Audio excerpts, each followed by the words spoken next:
నమస్తే, welcome to think Andhra. నేను మీ మాణిక్.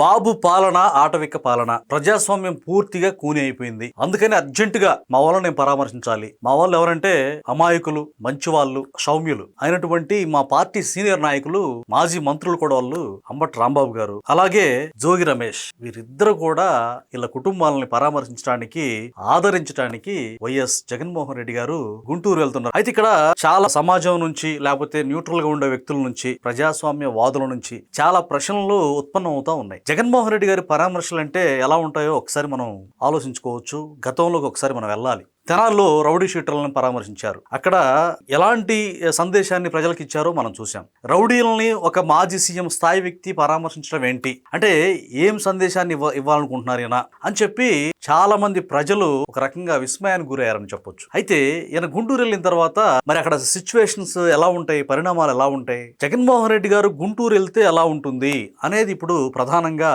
చర్చనీయాంశం అయింది. సత్తెనపల్లి ఒకసారి ఆయన వెళ్ళారు. ఎందుకంటే ఆయన పార్టీ నాయకుడు వైసీపీ వస్తుందని చెప్పేసి లక్షల రూపాయల బెట్టింగ్లు పెట్టి వైసీపీ ఓడిపోవడంతో ఆ బెట్టింగ్లు డబ్బులు కోల్పోయి అప్పులోళ్ళు అడిగి చివరికి అతను సూసైడ్ చేసుకుని చనిపోతే ఆయన పరామర్శించడానికి వెళ్ళినప్పుడు దళితుడైన సింగయ్యని కారుతో తొక్కించుకొని వెళ్ళిపోయి ఆయన కుటుంబం ఒక రకంగా రోడ్డును పడింది. అయితే అప్పుడు కూడా రాంబాబు గారు చాలా హడావిడి చేశారు. అంటే పోలీసుల మీద ఒక రకంగా దాడి చేసేంత చేశారు. ఆయన జులుం అంతా ఇంత కాదు, మామూలుగా బాగా రెచ్చిపోయారు అంబటి రాంబాబు గారు. ప్రస్తుతం ఆయనకి గుంటూరు జిల్లా అధ్యక్షుడు కూడా అనౌన్స్ చేశారు. ఆయన గుంటూరు జిల్లాకి ఇప్పుడు ఇన్ఛార్జి. అంటే అంతకుముందు సత్తెనపల్లిలో పోటీ చేశారు. కన్నా లక్ష్మీనారాయణ గారి మీద ఓడిపోయారు. మాజీ మంత్రి, మాజీ ఎమ్మెల్యే. అయితే చంద్రబాబు నాయుడు గారు, పవన్ కళ్యాణ్ గారు, క్యాడర్ అంతా కూడా, కార్యకర్తలందరూ కూడా క్రమశిక్షణగా ఉండండి, సంయమనం పాటించండి, వైసీపీ ట్రాప్ లో పడద్దు, వాళ్ళు రౌడీజం చేస్తారు, గూండాయిజం చేస్తారు, చట్టం చూసుకుంటుంది, కార్యకర్తలు మీరు చట్టాన్ని చేతుల్లోకి తీసుకోవద్దని ఒక రకంగా వాళ్ళని గాడిలో పెడతా ఉంటే, ఒక పక్క జగన్మోహన్ రెడ్డి గారు ఏం చేస్తున్నారు, కార్యకర్తలను రెచ్చగొడతా ఉన్నాడు. మీరు ఇదే చేయాల్సింది,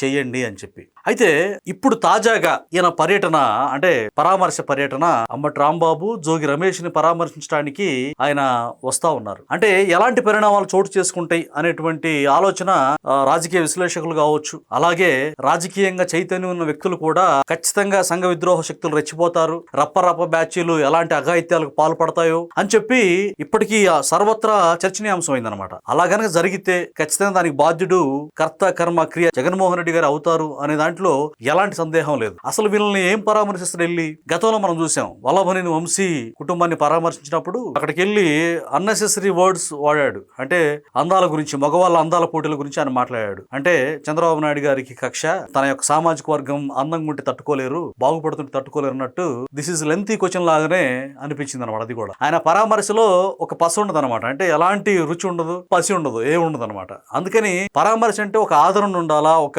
భరోసా ఉండాలి. కానీ ఈయన రౌడీలను పరామర్శిస్తాడు, రప్ప అంటాడు, మంచిదే అంటాడు. అసలు ఈయన గురించి ఈయనకే తెలుసో లేదో కూడా తెలియని పరిస్థితి అనమాట. కేసులు కూడా భయపడకుండా, మరి ప్రజాస్వామ్యబద్ధంగా ఎలాంటి చేస్తే కేసులు పెడతారు కార్యకర్తలు, మీ భవిష్యత్తు ఇబ్బంది అయిపోద్ది, నేను ₹1 కూడా మీకు ఇచ్చేవాడిని కాదు, కార్యకర్తలారా మీ కుటుంబాలు బాధపడతాయి మీరు జైలుకి వెళ్తే అని ఇలాంటి చెప్పాల్సింది మోనిచ్చి వాళ్ళని ఇంకా రెచ్చగొట్టి వాళ్ళ కుటుంబాలు ఇబ్బంది పడేటువంటి ప్రక్రియకి ఈయన శ్రీకారం చుట్టారు. ఈయన ఎందుకు ఇలాంటి స్ట్రాటజీ అని అంటే పక్కాగా ఇది ఒక స్కెచ్ తోనే ఆయన పరామర్శకు వస్తున్నాడు అనేది మనకి సమాచారం అంతా ఉంది. అంటే పర్సనల్ గా నేను అనుకున్నాను, నిజంగా రాంబాబు గారు చంద్రబాబు నాయుడు గారిని అంత దారుణంగా అబ్యూజింగ్ లాంగ్వేజ్ తో తిట్టాడు.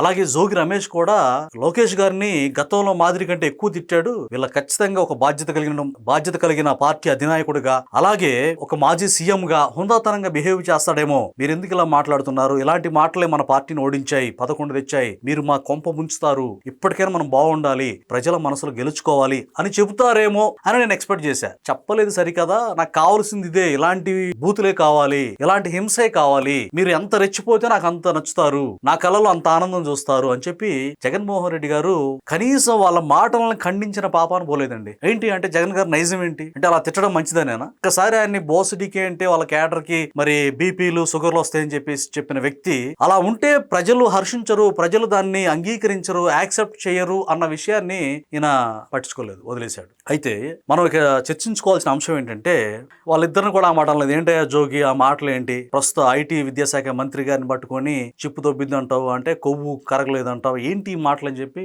అనలేదు. అలాంటి మాటలే. చివరిగా మీకు ఒక ఇంపార్టెంట్ బ్రేకింగ్ న్యూస్ చెప్పాలనుకుంటున్నా. ఏంటంటే ఆ పార్టీలో జగన్మోహన్ రెడ్డి గారికి నిజంగా భవిష్యత్తులో గెలుస్తాం, మనం పార్టీ ఎస్టాబ్లిష్ చేస్తాం, నేను ముఖ్యమంత్రిని అవుతాను అన్నటువంటి ఆశ నమ్మకం అయితే లేదు. ఇది నిజం, నమ్మండి. వైసీపీ కార్యకర్తలు కూడా తెలుసుకోవాల్సిన అంశం. అయితే ఈ విషయం క్యాడర్ తెలిస్తే ఇక వాళ్ళు పార్టీలో యాక్టివిటీస్, అంటే ఇప్పుడు ఇతను రప్ప ఈ నినాదాలను ఎందుకు ఎంకరేజ్ చేస్తున్నాడో కూడా దీనికి ఆన్సర్ వస్తుంది అనమాట. ఇప్పుడు అయితే పార్టీ గెలవదు అనేది జగన్మోహన్ రెడ్డి గారికి తెలుసు, కానీ ఒక హోప్ ఉంది, ఏదో ఒక విధంగా గాలిలో మనం గెలిస్తే అప్పుడు ఏమన్నా చూద్దాం అన్నట్టుగా. అయితే ఇప్పుడు ఆ క్యాడర్ ఇదే విషయం, జగన్మోహన్ రెడ్డి గారిలో ఉన్న నిరాశ నిస్పృహ, ఇక గెలవనప్పుడు మేము ఎందుకు కష్టపడాలి, ఇక హోపే లేనప్పుడు ఇంకేంటి, జగన్మోహన్ రెడ్డి గారు మళ్ళీ సీఎం అవ్వరా అని చెప్పేసి వాళ్ళు డీలా పడిపోయి ఆయన కార్యక్రమాలకు దూరంగా ఉంటారని చెప్పేసి, ఆ నియోజకవర్గాల్లో ఎమ్మెల్యేలకు సహకరించారని చెప్పేసి పార్టీ శ్రేణులు గనక సైలెంట్ మిన్నకుండిపోతే పార్టీ డిస్ట్రాయ్ అయిపోద్ది, అంటే ఖచ్చితంగా భూస్థాపితం అయిపోద్ది. దానికి భయపడి జగన్మోహన్ రెడ్డి గారు వాళ్ళలో ఉత్సాహం నింపి, నిజంగా వైసీపీ క్యాడరు